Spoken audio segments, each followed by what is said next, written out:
We will go on the record in the matter 22 CF 87, 22 CF 114, 22 CM 52. State of Wisconsin versus Nicholas Contreras. The state appears through Assistant District Attorney Christian Ness in Washburn County Courthouse.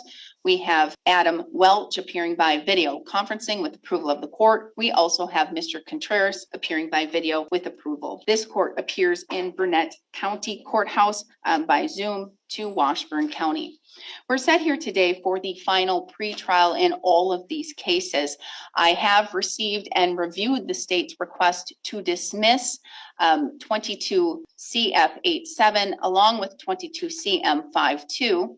I've reviewed the basis for that request in the fact that the court or the state believes that after thorough review and preparation for the trial, the state believes that they lack further merit and they could not be able to prove to a jury beyond reasonable doubt and prove guilt beyond reasonable doubt in these two matters. First, I'm going to ask the state for a more thorough statement as to those cases, and then I'm going to ask the state if that is applicable to 22 CF 114, which is a felony bail jump. The basis for that felony bail jump is being on the felony bond in 22 CF 87 and being pulled over in Burnett County and operating with after revocation. So therefore, Mr. Contreras was driving without having a valid operating privilege. So Mr. Ness, first off, does the request to dismiss include 22 CF 114? No, Your Honor. I submitted a request for the two that are scheduled for final pretrials today. I think that the factual basis and the reason for the dismissal is separate from the bail jumping case. So we're continuing with the jury trial for this felony bond? I don't believe it has been set for trial yet. Oh, I'm proceeding with this trial on that date and time. Okay. My understanding is it hasn't been set for trial. I'm fine. Oh no, all of mine are backed up. If one resolves, then it goes to the other one, and then it goes to the other one. So this court will proceed with trial on that felony bond case, unless the state is telling me it's dismissing it or it's resolved, and that's here today, because we have the jury trial set and scheduled already in these cases, and all the time, that is this court's policy. It is always fallback. If one resolves, then we move on to the next case for that jury, and if that was resolved, we move on to the next case. So in this court's, in looking at this case and in these cases, we are set to go to trial then on March 25th for a felony bond jump, unless the state tells me here today that it is either dismissing the matter or the matter has resolved. Understood, Your Honor. I don't object to that. The only reason I did not think that was because the calendaring, it has been set for a status conference today and for that date. I don't put it on my calendar that way. I'm not the one who sets it on my calendar, but that's how I work. So if you need time to talk to Mr. Welch to see if it can resolve, we can have a later hearing today, since this is our final pretrial, and you can inform the court on whether or not we're going to proceed. But at this time, I am not dismissing any matters until I hear what's going on with 22 CF 114. Well, understood, Your Honor. I don't think that further discussion is necessary. I think that the parties have thoroughly discussed possible resolution. I just don't think that there is a resolution at this time. I could talk more thoroughly about 22 CF 87 and 22 CM 52. In each of those cases, it's the same victim. The victim in both of those instances has requested that the cases be dismissed and has made statements to my office to me, including that because of a traumatic brain injury, she has no memory of any of the incidents that are the factual basis for either of the crimes, and that she would not be able to testify to any of the facts within them.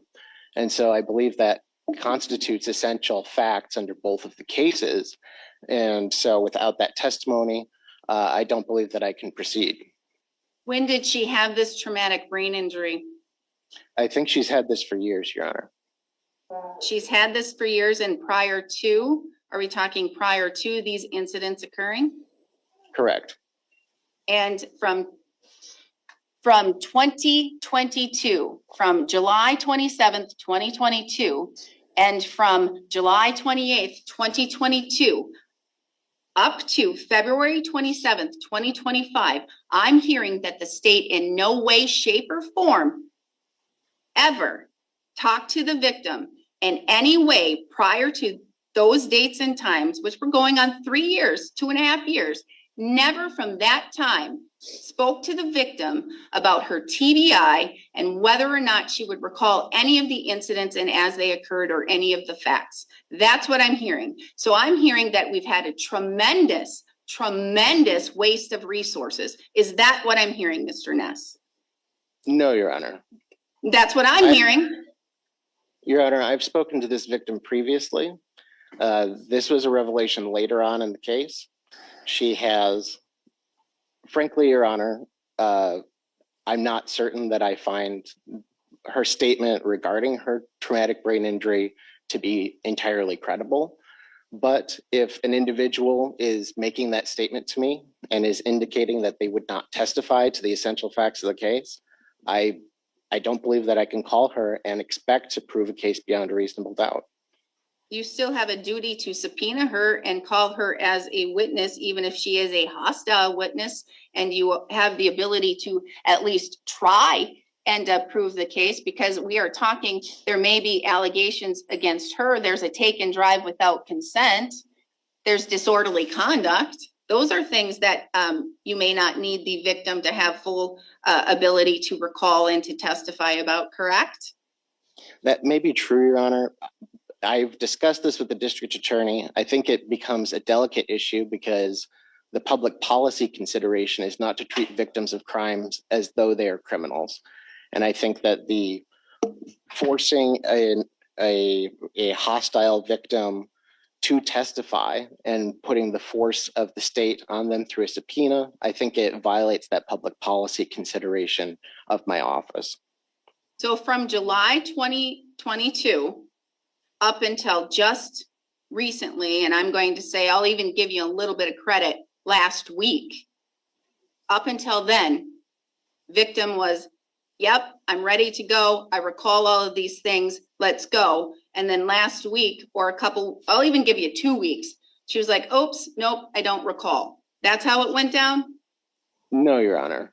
This happened previously. It has been discussed with, there was a request. I made a statement on the record regarding a witness changing her story. The defense attorney at the time met with me in my office with an investigator. I disclosed what had happened and what was being discussed. There was a proposal for a global resolution as to all cases, and I believed that it was possible to resolve these matters globally on a misdemeanor basis until recently. And Mr. Welch, there is what I'm hearing, at least from Mr. Ness, and I'm going to not take into account the two serious matters, but to the felony bail jump, there's absolutely no way that this matter is going to be able to resolve and we're going to trial. It certainly could resolve if Mr. Ness wants to, but there's not a resolution right now. Because I can give you the day. I Because today was my day. If Mr. Ness wants to talk about it further, I'm happy to talk. If he tells the court that there's no point in further discussions, then we'll have a trial. Mr. Ness? Well, Your Honor, my understanding is that the proposal from defense is to plead to misdemeanor bail. Your Honor, I'm sorry. Fine. Sir, well, no, and Mr. Welch, I'm going to ask you anyway. I have the right to ask what the offer is. I have the right to reject any offer in the public interest. And if he's saying it's a felony bail and your offer was to amend to a misdemeanor bail, boom, there.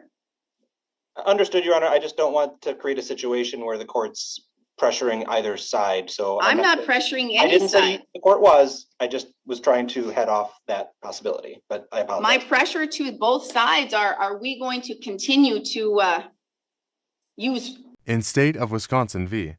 Nicholas Contreras, prosecutors filed a motion to dismiss the 2022 cases after the victim reported suffering memory loss to a traumatic brain injury. The judge expressed concern that this issue surfaced nearly 3 years later, noting the significant waste of time and resources. Despite the frustration, the court ultimately approved the dismissal of those charges. However, a separate felony bail bumping case against Contreras remains scheduled for jury trial. Government resources since 2022 until 2025,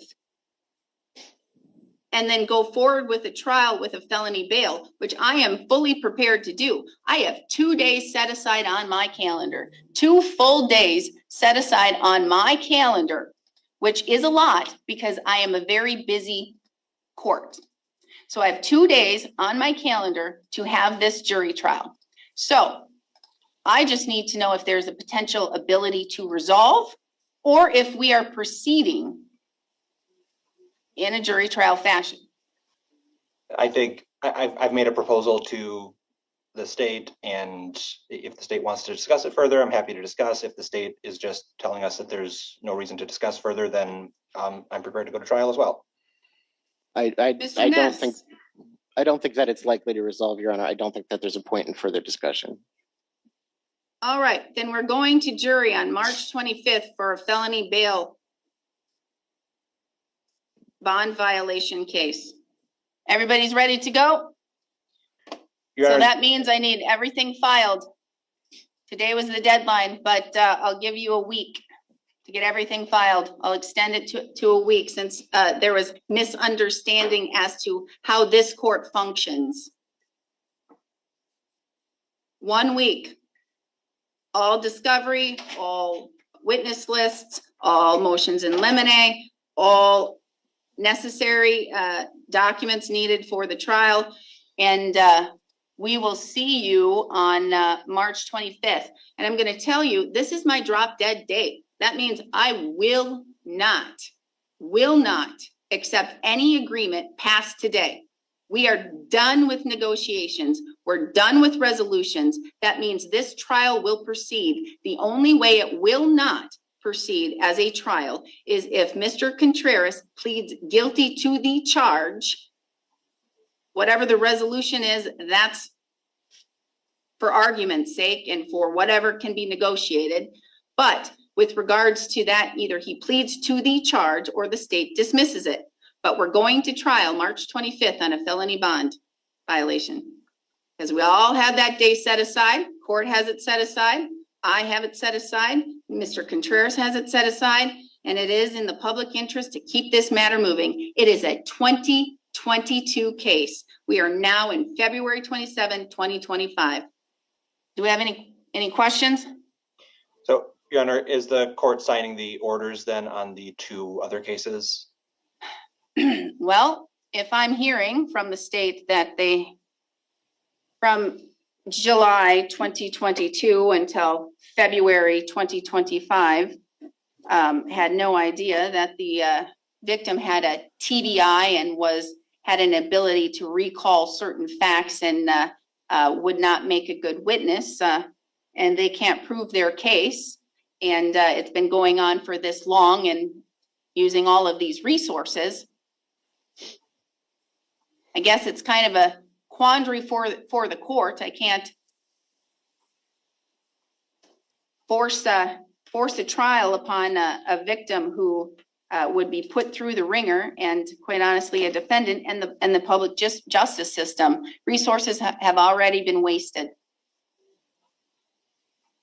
So I will sign those 2 dismissals, and I will see you for jury trial for the felony bond jump violation.